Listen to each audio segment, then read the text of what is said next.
할렐루야 샬롬하고 우리 인사합니다. 할렐루야 샬롬 샬롬 샬롬 샬롬 샬롬 샬롬. 하나님 사랑합니다. 여러분 주 안에서 사랑합니다. 네. 예배 드리는 게 찬양, 기도, 말씀이에요. 뭐 말씀 들으면 끝이고 예배는 말씀이다 이렇게 생각하지 마시고 찬양, 그리고 여러분들 헌금 봉투 쓰는 시간도, 그리고 오시는 시간도, 돌아가시는 시간도, 그리고 말씀 듣는 시간도, 묵상하고 기도하는 시간도 모두 다 예배에 속합니다.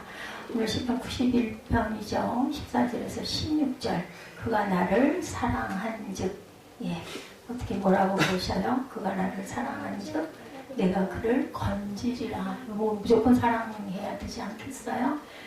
부모하고 자녀의 관계도 자녀가 부모님을 아주 존경하고 따르고 말을 잘 듣고 사랑하면 무슨 것 뭐든지 그냥 뭐 아낌없이 베풀어주고 싶죠. 해주고 싶고 해주려고 하다가도 말 안 듣고 옆길로 자꾸 가면은 주던 것도 서로 뺏고 싶은 마음, 하나님의 마음도 우리가 자녀를 대하는 그런 마음과 비슷하죠.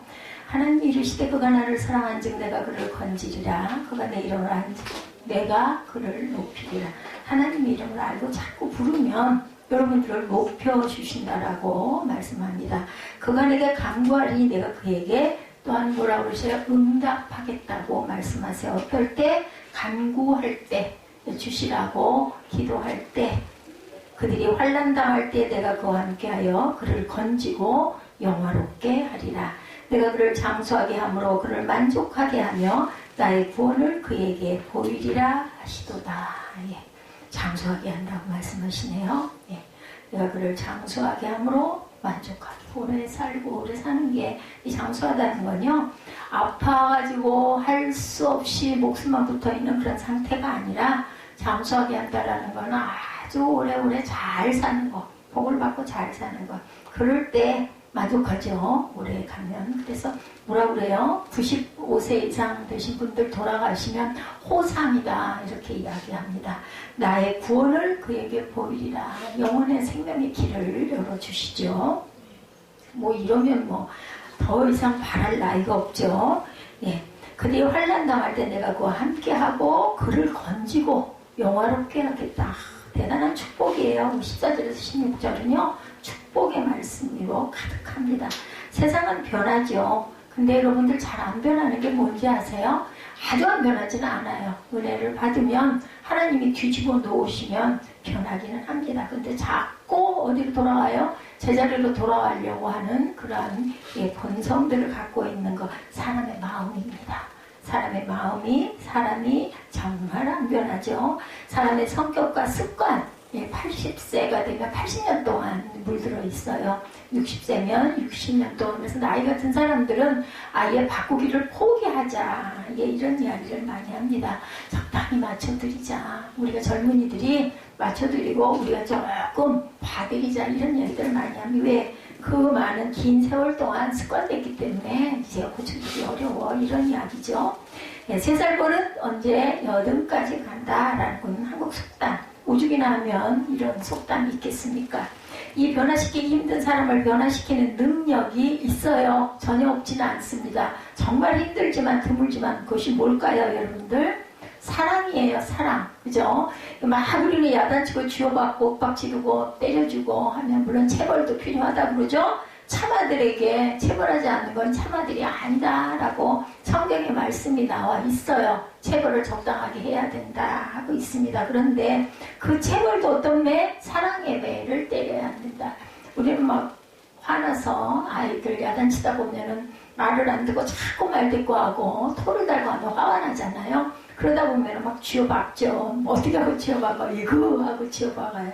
사랑으로 사랑의 매를 때릴 때 변화가 됩니다.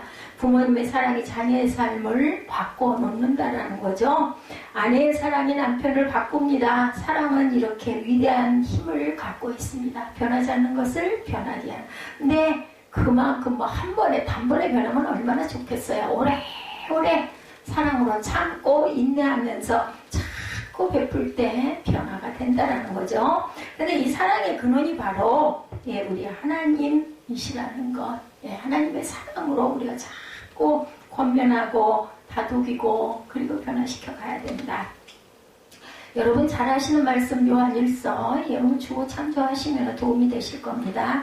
이거 여러분들 어떻게 보이세요? 넣을 때 얼마나 제가 눈이 빠지도록 잔글씨로 간격 맞춰가며 끊어지지 않게 될 수 있으면 한 절이라도 아니면 모든 절을 다 넣으려고 제가 아주 애를 씁니다. 주보 중에 제일 공이 많이 들어가고 힘든 데가 바로 이 본문 안에 여러분들에게 말씀을 이렇게 연결해 드릴 때, 왜냐하면 그거 보고 읽으시기라도 하라고, 찾으시기는 시간이 없고 바쁘고 또 포기하게 되니까 귀로 듣는 건 금방 넘어가잖아요. 그래서 그래도 눈으로 보면서 읽고 나면 조금 나으실 거라서 제가 넣어드립니다. 요한일서 4장 7절과 8절에 말씀하죠. 사랑하는 자들아 우리가 서로 사랑하자. 사랑은 하나님께 속한 것이니 사랑하는 자마다 하나님으로부터 나서 하나님을 알고 사랑하지 아니하는 자는 하나님을 알지 못하나니 이는 하나님은 사랑이십니다. 하나님 자체가 사랑이셔요. 사랑. 예, 제가 이 부분에서 깜짝 놀란 그런 아주 은혜를 받았죠. 아니 그 뻔히 아는 건데 왜 그게 그렇게 아주 특별하게 느껴졌는지 몰라요. 오! 하나님이 사랑이시래. 제가 이거를 지금도 기억이 나요. 우리 집 마루 거실에서 바닥에다 성경을 놓고 이렇게 엎드려서 들여다보다가 벼랑간에 이 하나님은 사랑이시며 여기가 딱 못이 박혀져가지고 제가 눈을 떼지를 못해서 오! 하나님이 사랑이시네. 사랑의 근원이 되신 하나님을 사랑하고 믿고 의지하고 나아갈 때 하나님의 놀라운 은혜가 저와 여러분에게 온전하게 임하신다라는 거죠. 예, 두렵지 않아요. 이렇게 되면 아유 하나님이 하실 건데 믿음처럼 중요한 게 없죠. 그래서 하나님 늘 말씀하세요. 두려워 말라, 겁내지 말라, 염려하지 말라. 염려한다고 네 키가 한 자나 더 커지겠느냐. 전혀 소용없는 거다. 예, 오늘 일은 오늘만, 내일 일은 내일에게 맡겨라. 이렇게 말씀하죠. 하나님을 사랑하라. 두 번째는 뭐라 그러세요? 하나님을 인정하라. 오늘 우리에게 주시는 첫 번째 은혜의 말씀을 하나님을 사랑하라. 그리고 두 번째는 하나님을 인정하라. 91편 14절이죠. 하나님이 이르시되 그가 나를 사랑한즉 내가 그를 건지겠다고 말씀하네요. 예, 우리 신앙의 출발은 예수 믿고 하나님을 나의 구세주로 모시고 하나님을 사랑하는 삶을 살아가는 것입니다. 하나님을 사랑할 때 하나님께서 우리를 모든 절망과 고통과 괴로움에서 건져주시고 풍성한 은혜 가운데 우리를 이끌어 주십니다. 영혼이 잘된 같이 범사가 잘되며 강건하게 만들어주시고 생명을 얻되 풍성히 얻는 은혜를 우리 모두에게 부어주십니다. 요한 3서 1장 2절이죠. 이것도 제가 엄청 은혜 받은 구절이기도 합니다. 요한 3서 1장 2절이죠. 사랑하는 자여 내 영혼이 잘된 같이 내가 범사에 잘되고 강건하기를 내가 간구하노라. 영혼이 잘 돼야 돼요. 그리고 범사가 잘 돼야 돼요. 그리고 강건해지면 무엇도 우리가 뚫고 나갈 수가 있는 거죠. 요한일서 4장 10절에 이와 같이 하나님의 사랑에 대해서도 말씀합니다. 사랑은 여기 있으니 우리가 하나님을 사랑한 것이 아니요 하나님이 우리를 사랑하사 우리 죄를 속하기 위하여 화목제물로 그 아들을 보내셨다. 예수께서 오셨죠. 그리고 돌아가셔 주셨어요. 우리 죄를 다 우리가 쓸어 안고 감당하시고 그리고 사흘 만에 부활. 주일이 왜 주일인지 아시죠? 로드스테이. 원래는 토요일, 금요일 밤부터 토요일이 안식일이었어요. 그래서 안식교인들은 지금도 토요일 날을 주일로 우리가 지키는 주일로 안식일로 지킵니다. 그런데 예수께서 주일날 일곱째 되는 날 부활하셨기 때문에 우리가 새 생명을 얻었다 하고 일곱째 날을 우리는 크리스찬들은 개신교는 모두 다 주일로 지켜서 예배를 드리고 하나님의 날이다. 이렇게 정해졌어요. 원래는 여섯째 날부터 일곱째 날 사이에 안식하는 거죠. 우리가 죄인 되었을 때 우리가 문제가 많고 어려움 많고 절망에 처했을 때 하나님께서 먼저 우리를 먼저 사랑하셨어요. 먼저 하나님이 우리를 죄 가운데서 구원해 주시기 위하여 예수님을 이 땅에 보내주셨습니다. 우리가 자녀들을 먼저 사랑하죠. 품에 품죠. 우리 배 태아로 품고 그리고 사랑하고 나서 또 기르면서 사랑을 자꾸 가리킵니다. 사랑을 자꾸 줍니다. 그죠? 그럼 우리가 이 놀라운 은혜에 감사하고 한평생 주님을 사랑하며 살아가는 하나님의 귀한 자녀들, 일꾼들 되시기를 바랍니다. 주님을 사랑하고 주님을 믿고 의지할 때 우리에게 다가오는 모든 문제와 어려움을 이기게 만드세요. 우리를 깊은 절망의 구렁텅이에서 건져 주십니다. 2절 3절입니다. 나는 야훼를 향하여 말하기를 그는 나의 피난처요 나의 요새요 내가 의뢰하는 하나님이라 하리니 이는 그가 너를 새 사냥꾼의 올무에서와 심한 전염병에서 건지실 것이니로다. 참으로 감사한 것은 하나님의 사랑이 우리에게 임한 것은 우리가 태어나기도 전에 만세 전에 하나님의 예정하신 뜻을 따라 이루어진 것이라는 거죠. 에베소서 1장 4절에서 설명합니다. 곧 창세 전에 그리스도 안에서 우리를 택하사 우리로 사랑 안에서 그 앞에 거룩하고 흠이 없게 하시려고 말씀하죠. 창세 전에 온 우주 만물이 지어지기 전에 우리 한 사람 한 사람을 하나님의 자녀로 삼기로 예정하시고 택하셨다. 절대적인 하나님의 주권에 의해서 우리를 택하신 것입니다. 우리가 오늘 이곳에 와서 예배드리는 것은 우리가 우리 발로 걸어 나와서 예배드리는 것이 아니라 하나님의 택함을 받았기 때문에 하나님 은혜에 감사하여 이곳에 나와 예배를 드리게 됩니다. 그런데 때에 따라서는 가정에서 정말 가기 싫어하는 자녀가 있기도 하고 남편이 있기도 하고 거꾸로 또 아내가 있기도 해요. 근데 할 수 없이 끌려 나와요. 저 뒤에 우리 앉아있는 저기 청사무엘처럼 어쩔 수 없이 도대체 왜 우리는 이렇게 교회를 섬기나 이런 마음이 있어요. 그래도 할 수 없이 주일날 일어나고 반주를 하고 그리고 기다리느라 고개를 땅에다 박고 막 끙끙거리면서 있어요. 예, 그런 경우도 있습니다. 근데 여러분들 무시할 수 없는 것은요. 세월이 베어들게 합니다. 베어들게. 할 수 없이 따라 나와도 아내를 따라 나오고 남편을 따라 나오고 부모를 따라 나와도 그것이 10년, 20년, 30년 쭉 가다 보면 몸에 배죠. 그래서 제가 감사한 건 우리 아들이 어딜 다닐 때 보면 방송이 시원찮은 데가 틀어져 있으면 탁 106.9를 틉니다. 여지없이 찬양이 나오거든요. 거기다 놔두는 걸 제가 보면서 마음으로 흐뭇한 마음이 들어요. 그래도 귀에 익어져서 찬송을 저렇게 열심히는 아니어도 그게 편한 거죠. 그런 마음, 배워가는 마음. 하나님은 거룩하시고 죄와 상관이 없는 하나님이시기 때문에 우리가 주님 앞에 나올 때 우리의 모든 죄를 철저하게 회개하게 하십니다. 제가 찬양을 굉장히 마음에 제 나를 모르는 신경을 써서 틀어드려요. 제가 오늘 중간에 그죠? 메들리 찬양들을 끊어서 올렸잖아요. 그 제목을 여러분들이 느끼신 분들은 아마 느끼실 거예요. 우리가 요즘에 찬송가를 참 많이 안 하게 돼요. 근데 찬송가를 그냥 해서 틀자니 너무 늘어질 것 같고 또 우리 반주자가 우리 찬송가 그 반주를 아주 힘들어해요. 그러다 보니까 찬송을 좀 하긴 해야 되는데 제가 또 그 부분을 알고 배려를 안 하고 무조건 틀어댈 수는 없고 그래서 마음으로 기도한 결과 우리가 꼭 입술로 고백해야 될 가사들을 골라서 여러분들에게 메들리로 또 4절까지 하면 너무나 힘들고 길까봐 나중에는 2절로 앞절 끝절로 끊어서 여러분들이 찬양하시겠습니다. 기뻐하시고 한 30분 정도 입술로 고백하는 기도다 생각하시고 찬양을 꼭 하시기 바랍니다.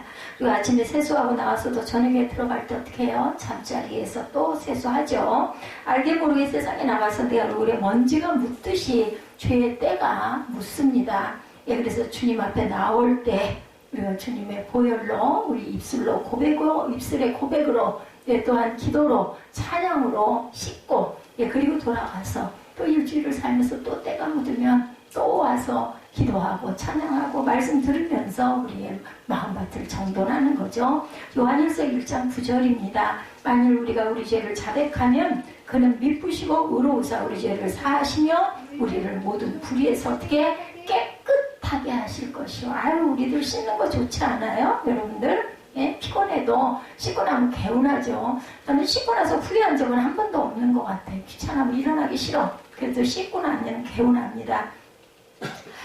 주님, 저는 죄인입니다. 주님 앞에 부끄러운 모습으로 나왔으니 용서하여 주옵소서. 내 마음에 미움이 있습니다. 내 마음에 분노가 있습니다. 내 마음에 상처가 있습니다. 내 마음에 염려가 있습니다. 또한 불평이 있습니다. 아버지, 이거 주님 받으시고 고쳐주시고 사하여 주시옵소서. 그리고 또한 이루어 주시옵소서. 하늘의 뜻이 땅에서 이룬 것 같이 이루어 주시되 하나님의 뜻대로 이루시옵소서 하고 기도하시기 바랍니다. 그때 주의 보혈로 우리를 정결케 하여 주시고 하나님께서는 우리 마음에 평안을 주시고 마음에 기쁨을 주시고 감사를 주시고 풍성한 은혜로 채워주십니다. 어떨 때? 내가 구할 때, 내가 고백할 때, 내가 주님의 이름을 부를 때 네가 나를 안즉 내가 너를 너구나 하리라고 말씀하시죠. 근데 안 부르고 상관 안 하면은 주시려고 들고 있다가 그거 들고 계세요. 하나님 팔이 얼마나 아프실까. 저는 그런 생각을 합니다. 우리 모두에게 각자의 필요를 아시기 때문에 들고 계시다가 주여 하고 부르면 그래 너 왔니 한나 왔니 너 마음이 공고하구나. 너 마음에 갈등이 있니? 하고 마음을 열어주시죠. 이 놀라운 은혜에 감사의 소리는 마음과 뜻과 정성을 다하여 우리 주 하나님을 어떻게 합니까? 사랑하죠. 예수님 당시 613계명을 우리가 지키고 가고 있습니다. 10계명을 가지고 세분화해서 613개로 만드셨어요. 그 중에 365계명은 하지 말아라. 248계명은 해라. 하지 말라는 게 더 많죠. 한 율법사가 와서 묻죠. 선생님 이 많은 계명 중에 가장 으뜸되는 계명이 무엇입니까? 하고 묻습니다. 그때 주님께서 답변하신 것이 마태복음 22장 37, 8절 말씀입니다. 여러분들 아실 거예요. 예수께서 이르시되 내 마음을 다하고 목숨을 다하고 뜻을 다하여 주 너의 하나님을 사랑하라 하셨으니 이것이 크고 첫째 되는 계명이라. 결국은 사랑이죠. 여러분들. 사랑이 사람을 변화시킨다고 아까 말씀드렸어요. 근데 주님께서도 말씀하세요. 목숨을 다하고 뜻을 다하고 마음을 다해서 주 너의 하나님을 사랑하라. 이것이 바로 첫째 되는 계명이다. 둘째는 뭐겠어요? 이웃을 사랑하라. 그죠? 마음을 다하고 뜻을 다하고 목숨을 다해 주 너의 하나님을 사랑하라. 주 너의 하나님을 사랑하면 하나님께서 우리에게 넘치는 은혜와 축복을 부어 주십니다. 다윗의 고백처럼 우리는 온 마음을 다해 주님을 사랑하죠. 시편 18편 1절에 나의 힘신 야훼여 내가 주를 사랑하나이다. 이 찬양 여러분들 잘 아시죠? 이 찬양이 기도입니다. 그렇기 때문에 누구에게 드려요? 찬양은 특별히 주인이 계세요. 우리가 찬양할 때 하나님께 드립니다. 고백을 합니다. 기도를 합니다. 입술로. 그죠? 나의 모든 것 되시는 주님, 나의 능력이 되시고 나의 생명이 되시고 나의 존재의 근원이 되시는 주 하나님, 내가 주를 사랑하나이다. 이 고백을 할 때 그래 너 네 마음 내가 안다. 응답하시죠. 그때 주님의 은혜가 여러분들에게 저에게 임합니다. 찬양을 마음으로 부르는 영으로 부르는 사람들에게 임하죠. 우리가 하나님을 사랑하면 하나님의 형상대로 지음받은 우리 이웃을 사랑해야 합니다. 하나님을 사랑한다고 말하면서 예수 믿는 사람끼리 싸우고 다투고 미워하고 등지고 분열하고 산다면 그 사랑을 믿을 수가 없다고 그러죠. 분열과 다툼은 누구예요? 마귀의 역사예요. 분열과 다툼이 혹여우 여러분 마음 가운데 우리 하루에도 수십 번씩 일어나잖아요. 뭐 이웃을 위해서 이웃이라면 옆집 사는 사람이 아니라 내 가족이 될 수도 있습니다. 남편이 되기도 하고 아내가 되기도 하고 자녀가 되기도 하고 부모가 되기도 합니다. 그럴 때 이거 사단이네. 내 마음에 사단이 들어왔네. 쫓아내시기 바랍니다. 그리고 사랑하고 품고 이해하고 용서하시기 바랍니다. 왜? 주님이 나에게 무엇을 주시기 때문에 사랑함으로 평안을 주시기 때문에 여러분들 평안하지 않으면 무엇도 할 수 없어요. 제 마음밭이 뒤숭숭하며 그렇지 않아도 못 자는 잠을 밤을 꼴박 세우게 되더라고요. 그렇기 때문에 평안처럼 감사한 것은 없습니다. 우리 마음이 편안해야 우리 몸도 편안해지고 몸이 릴렉스 그죠? 이렇게 될 때 포근하게 잠을 자게 되고 깨고 일어나면 눈이 반짝 뜨이죠. 그래서 요한일서 4장 20절에 누구든지 하나님을 사랑하노라 하고 그 형제를 미워하면 어때요? 거짓말하는 자라고 말씀합니다. 보는 바 그 형제를 사랑하지 아니하는 자는 보지 못하는 바 하나님을 사랑할 수 없느니라. 그렇죠? 사랑하는 눈에 보이는 사람도 사랑하지 않으면서 눈에 보이지 않는 하나님을 어떻게 사랑하는 걸 내가 너를 믿겠느냐 이렇게 말씀하시는 거죠. 그래서 형제는 우리 예수 믿는 형제 자매를 의미합니다. 뭐 가족일 수도 있고 그죠? 이웃일 수도 있고 하나님을 사랑한다고 하면서 같이 교회 다니면서 신앙생활하는 우리 형제 자매를 사랑하지 못하고 미워하고 다투고 등을 돌리고 산다면 잘못이죠. 이중인격의 신앙을 가진 것입니다. 하나님을 사랑한다고 하는 사람이 어떻게 하나님의 자녀들을 사랑하지 못하느냐고 성경은 오늘 저와 여러분에게 경고합니다. 오늘 이 시간 내 마음 가운데 누군가에게 마음에 불편함이 있고 섭섭함이 있고 미움이 있고 원망이 있고 불평이 있다면 용서하시고 사랑하며 살아가는 저와 여러분이 되시기를 주의 이름으로 축원합니다. 누구를 위해서? 나 자신을 위해서예요. 용서해 주는 것은 나를 위해서, 그 사람을 용서해 주는 게 내가 막 억울하고 분하다고 생각하지 마시기 바랍니다. 내 마음밭을 평안하게 사랑으로 채우기 위해서 미움을 비웁니다. 이가 득득거리죠. 그걸 비워야 내 마음이 사랑으로 가득 차니까. 두 번째 아까 말씀드렸죠. 하나님을 인정하는 게 두 번째입니다. 첫 번째 하나님을 사랑하라. 두 번째 하나님을 인정하라. 하나님을 범사에 인정하는 삶을 살아가는 거. 아까 하나님을 사랑하고 이웃을 사랑하고 용서하고 그 모든 마음들이 바로 하나님을 인정하는 마음밭에서 나오는 거죠. 하나님을 사랑한다는 것이 입술의 고백으로 끝나서는 안 되겠죠. 끝나서는 안 됩니다. 우리의 삶의 모습 속에 나타나야 된다. 자, 입술로 고백했으면 그 다음에는 일상 가운데 행함으로 가야 되죠. 걸어 나가야 됩니다. 그래서 14절에 말씀하죠. 그가 내 이름을 안즉 내가 그를 높이리라. 이름을 알래. 나 여호와 이름 아는데 근데 그래야만 이것이 무슨 행하는 걸까? 이름을 알면 우리가 어떻게 해요? 누구 길에서 부르면 어떻게 합니까? 쫓아가서 만나지 않아요? 아이고 안녕하세요 하면서 가서 가까이 가가지고 서로 악수를 하든지 그죠? 고개 숙여 인사를 합니다. 이름을 안다고 하는 것은 하나님의 존재를 내가 인정하고 믿고 의지한다라는 것을 말합니다. 우리가 누구의 이름을 부를 때 그분의 존재를 인정합니다. 박 집사님, 김 집사님, 전도사님, 목사님, 이게 인정하는 거죠. 사람이 누구나 이름을 갖고 있는데 이름을 갖고 있는 그 순간 그 사람의 존재가 인정이 되는 거죠. 김아무개야 하면서 그 사람이 김아무개라는 사람으로 존재가 인정되고 박아무개 하면 박아무개라는 사람의 존재를 우리가 인정하는 거죠. 우리가 하나님의 이름을 부를 때 하나님의 존재를 인정하고 범사에 하나님을 기쁘시게 하는 삶을 살아가면 하나님께서도 우리에게 놀라운 은혜로 함께 하십니다. 하여튼 주님의 이름을 부르기만 하면 그래 나 여기 있어. 뭐 한다고 그랬어요. 제가 전에 저는 이 부분에 굉장히 은혜를 받았어. 손에 들고 이거 주려고. 이거 줘야지. 찾으러 오면 줘야지. 딱 들고 있는데 안 부르니까 얘 들고 팔 아프게 그냥 계속 기다리고 계신다는. 우리 하나님은 놀라운 인내를 가지신 분이에요. 그죠? 수천 년도 기다리십니다. 우리들의 문제, 눈에 보이는 사람들은 어떻게 하든지 인정받으려고 하고 잘 보이려고 하고 그죠? 힘을 가진 사람에게 줄을 서서 뭔가 뭐라 그래요? 줄은 잘 타야 된다고 이런 말들 많이 있죠. 근데 진짜 우주 만물을 지으시고 다스리는 하나님 앞에서 우리가 인정받으려고 하는 노력이 정말로 소홀하답니다. 우리의 모습입니다. 이거 고치셔야 돼요. 우리가 예수를 믿는 사람들도 예수를 믿어도 다 예수를 온전히 믿지를 못하는 이유는 보이지 않는 하나님이시니까 그냥 적당히 그냥 주의를 지키기는 지켜야 되니까 가되 그냥 그러고 나면 뒤돌아서면서 아이고 안녕 나는 할 거 다 했어. 이게 문제라는 거죠. 잠언 3장 5, 6절입니다. 너는 마음을 다하여 야훼를 신뢰하고 내 명체를 의지하지 말라. 너는 범사에 그를 인정하라. 그리하면 내 길을 지도하시리라. 하나님께 맡기면 하나님께서 지도해 주신다는 지도교수 여러분들 아시죠? 네, 지도교수 말을 잘 들어야 점수가 잘 나와요. 그죠? 10편 37편 5절입니다. 내 길을 야훼께 맡기라. 그를 의지하면 그가 이루시고 범사에 주님을 인정하는 여러분이 주님께서 우리를 거꾸로 인정해 주신다라고 말씀합니다. 그래서 주님을 인정하는 저와 여러분이 되시기를 바랍니다. 재미있는 예외가 기억이 납니다. 어느 여름철에 아버지와 아들이 시골 논밭을 지나고 있었는데 참외가 아주 잘 익었어요. 단내가 콜콜 나죠. 그런데 지나가다 보면요 정말 과일밭 옆을 지나가면은 굉장히 단내가 나요. 포도 그죠?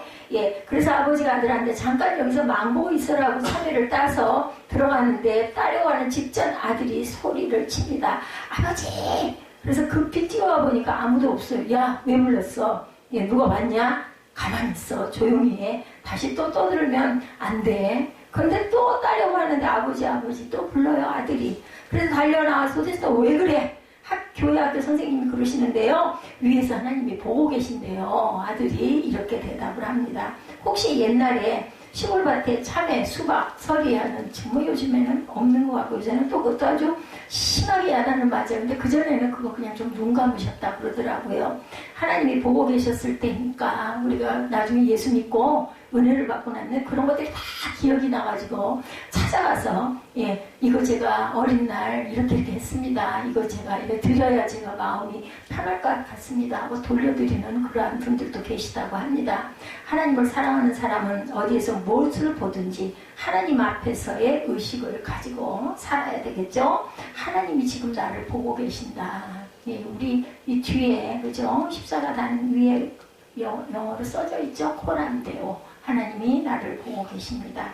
하나님을 사랑하는 사람은 어디에서 무엇을 보든지 하나님 앞에서의 의식으로 살아가시기 바랍니다. 그래서 사람을 만나 대화할 때도 하나님 앞에 인정받는 모습으로 대화를 하시기 바랍니다. 사업을 할 때도 성실하게 정직하게 최선의 모습으로 상품을 만들어서 하나님 앞에서 인정을 받는 자세가 되시기 바랍니다. 옛날에 수출하는 나라에서 상을 줬는데 실적을 올리기 위해서 적당히 잘못된 것을 끼워서 보낸 적들이 많이 있었다고 그래요. 나중에는 그게 결국은 드러나죠. 예, 오래 쌓이다 보면. 예, 그래서 신용도가 떨어졌다는 얘기들이 많습니다. 지금 별로 없겠지만 옛날에는 참 그런 일도 주먹구구식으로 일 때는 그럴 때가 많았다고 그래요. 예수 믿는 사람들은 그런 모습을 절대로 보여줘서는 안 되겠다. 아이 뭐 다들 그러는데 뭐 이것쯤이야. 이거 고치셔야 한다는 거죠. 예, 우리가 하나님 앞에서 인정받는 삶을 살기 위해서는 늘 말씀을 묵상하고 또한 성령으로 충만함을 받아야 합니다. 성령으로 충만함을 받아서 하나님께 인정을 받으면 하나님이 우리에게 뭘 주신다고 그래? 복을 주신다고 그러죠? 마태복음 6장 33절에 그런즉 너희는 먼저 그의 나라와 의를 구하라. 그리하면 이 모든 것을 너희에게 더하시리라. 이 모든 것이라는 것은요, 우리의 필요를 채워주시겠다라는 뜻입니다. 일생이 다가도록, 우리의 일생이 다가도록 하나님께 인정받고 칭찬받고 축복받는 삶을 사시기 바랍니다. 구약의 요셉, 여러분들 잘 아시죠? 예수님을 가장 닮은 모습으로 한평생 하나님 앞에 인정받는 삶을 살았던 위대한 신앙의 조상입니다. 하나님 앞에서 범사에 인정받는 삶을 살았죠. 예, 그가 꿈을 꾸고 그 꿈을 얘기함으로 형들에게 미움을 받아서 노예로 그 어린 나이에 팔려가서도 불평과 원망을 하지 않습니다. 왜? 하나님이 알고 계시니까, 하나님이 보고 계시니까. 그래서 노예로 팔려가서도 열심히 일을 합니다. 그래서 주인에게 또한 인정을 받죠. 창세기 39장 3절이죠. 그의 주인이 야훼께서 그와 함께함을 보고 또 야훼께서 그의 범사에 형통하게 하심을 보았더라. 아니, 이 녀석이 노예로 왔는데 어쩐 일인지 그 녀석이 하는 데는 모두 다 보면은 참 좋은 일들 자꾸 따라오니까 그 주인도 저 하나님이 함께하는 녀석이구나 라고 느꼈다라는 거죠. 이거 뭐예요? 드러내는 거죠. 영광을. 하나님 앞에 함께하는 사람은 사람들이 보고 알게 된다라는 거예요. 감옥에서도 그랬죠. 음욕을 쓰고 감옥에서 그 모습이 모든 면에서 하나님 앞에 인정받는 모습이어서 간수장, 교도소장들을 감동시키죠. 그래서 열쇠꾸러미를 다 맡겨요. 네가 좀 해. 그러고 감옥에 있는 죄수에게 교도소장이 열쇠꾸러미를 맡기고 감옥을 돌보게 한다는 건 마음만 먹으면 나갈 수도 있는 거죠. 예, 도망갈 수도 있어요. 이 성경 외에는 이런 곳이 없습니다. 창세기 39장 23절에 간수장은 그의 손에 맡길 것이 무엇이든지 살펴보지 아니하였으니 이는 야훼께서 요셉과 함께 하심이라. 야훼께서 그를 범사에 형통하게 하셨더라. 답이 나왔어요. 우리가 형통하게 되려면 하나님과 함께 동행하면 됩니다. 답입니다. 정답. 이 모습이 하나님 앞에서 인정받는 이 모습이 사람들에게도 큰 감동을 주기 때문에 13년 동안 그가 연단받고 연단받은 후에 30이 되었을 때 당시 최대 강국인 애굽의 총리 대신으로 하루아침에 승격을 합니다. 이렇게 해서 짧은 시간도 아니에요. 70여 년.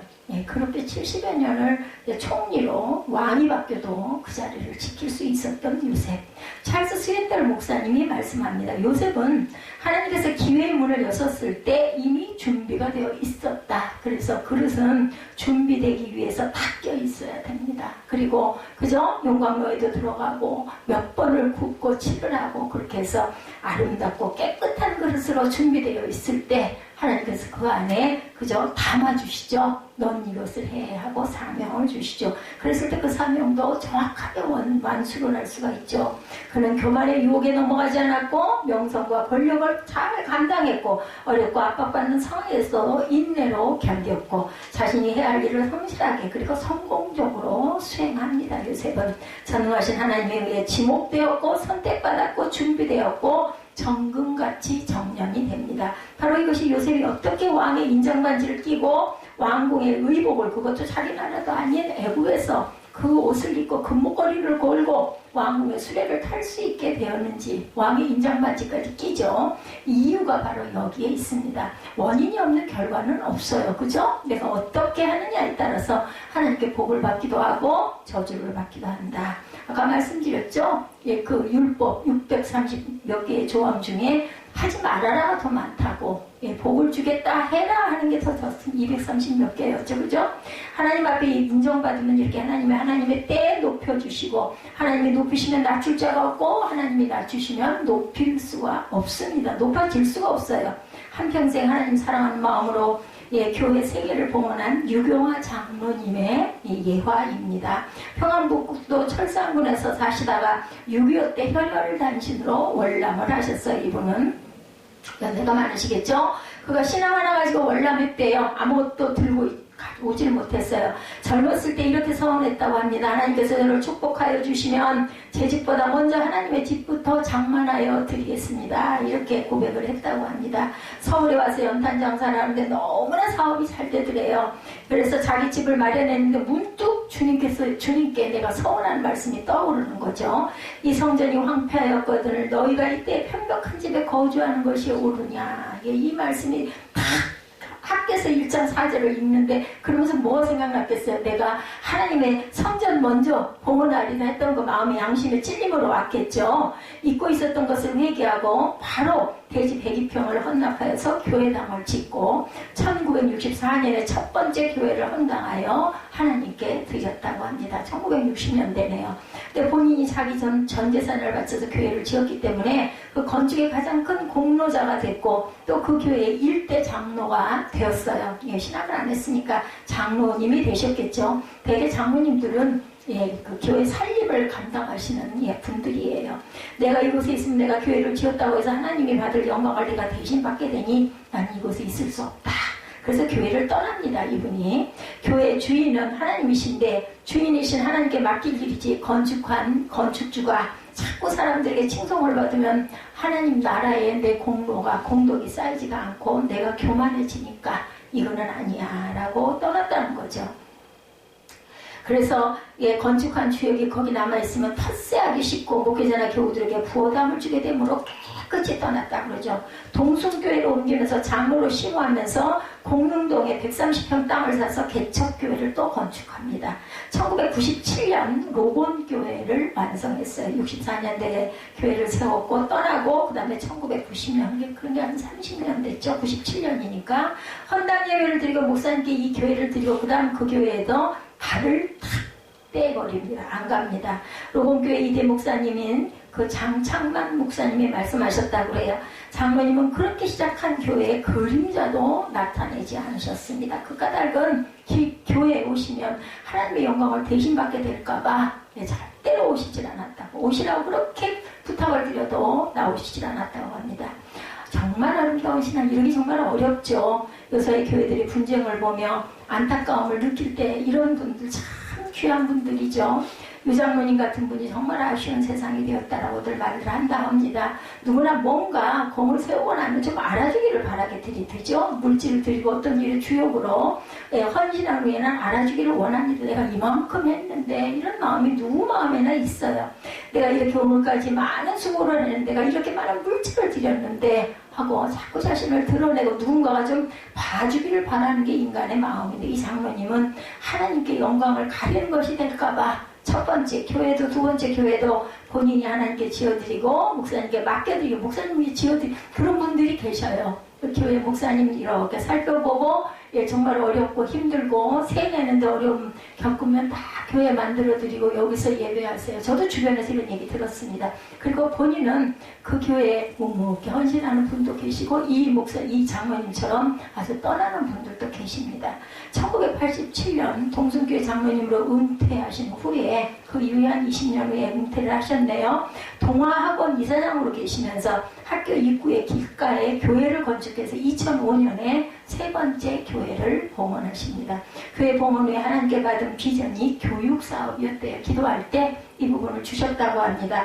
평양 오산교회처럼 오산학교처럼 많은 민족의 지도자를 만들어내는 민족사관학교를 만들고 싶어서 남양주에 도농학원을 인수해서, 남양주 요즘 땅값 엄청 비싸죠. 지금의 동화학원을 지어서 이곳에서 매일 아침 학생들과 함께 예배를 드리고 교직원들과 예배를 드리는 신앙의 명문 학교를 세웠다고 합니다. 95세까지 청교도적인 삶을 사신 장로님의 신앙 고백이 사람의 선행은 하나님이 모두 알고 계시잖아요. 사람에게 잘 보일 필요는 없어요. 아는 것과 실천하는 것은 다릅니다. 내 목숨이 다하는 날까지 그리스도의 사랑을 실천하는 삶을 사는 것이 소원입니다. 이 땅에 많은 청소년들에게 복음을 전하는 것이 마지막 소망입니다. 인생의 가치는 사랑과 헌신의 크기로 결정됩니다. 이 장로님이 이렇게 말씀하셨다고 합니다. 교회 셋을 지어서 갖추시면서 절대 본인의 모습을 나타내지 아니하시고 하나님께만 영광을 돌리고 마지막 교육 사업에 전념하시다가 95세의 일기로 하나님께 부름을 받아서 가셨다라는 거죠. 그래서 모든 성도들이 그와 같은 장로님 그렇게 울고 기쁨 행렬이 길었다고 합니다. 이것은 드러내지 않아도 아시는 거죠. 하나님이 아시니까 하나님을 사랑하고 하나님을 인정하고, 그리고 세 번째 뭐겠습니까? 하나님께 기도해야 되겠죠. 하나님께 간구하라. 이와 같은 역사를 이루기 위해서 셋째로 하나님께 간구하는 신앙으로 나아가야 합니다. 우리가 간구하지 않고는 어떤 역사도 이루어지지 않습니다. 아까 제가 말씀드렸죠. 주려고 손에 들고 기다리고 계시는데 구하지를 않으니까, 성경에도 있어요. 구하지 않아서 네가 받지 못했다라고 말씀합니다. 기도하지 않고는 어떤 기적도 만들어지지 않습니다. 15절에 그가 내게 간구하리니 내가 그에게 응답하리라. 이 간구해야 응답해 주십니다. 그들이 환난 당할 때 내가 그와 함께하여 그를 건지고 영화롭게 하리라. 위대한 하나님의 일꾼들은 기도의 사람들이었어요. 모두 다 하나님의 능력이 기도할 때 임하게 됩니다. 우리에게 르마를 주실 때 우리가 열심히 마음으로 고백하고 구할 때 지혜를 주시죠. 염려, 근심, 걱정도 떠나가고 문제가 해결되고 병이 고침받고 하나님의 새로운 은혜를 또한 체험하게 되는 것, 기도할 때. 예레미야 33장 3절이죠. 다이엘 114라고 얘기하죠. 너는 내게 부르짖으라. 내가 내게 응답하겠고 내가 알지 못하는 그거 은밀한 일을 내게 보이리라. 응답할 뿐만 아니라 네가 모르는 것까지 내가 너에게 보여줄게 약속하셨어요. 힘들고 어려울 때, 고통 중에 있을 때, 억울한 일을 당할 때, 문제를 만났을 때, 사업에 어려움이 있을 때, 자녀들이 속을 썩이고 문제가 생겼을 때 이리저리 사람을 찾아 뛰어다니지 말고 먼저 엎드려 눈물 뼈며 기도하는 저와 여러분들이 되시기를 주님의 이름으로 축복합니다.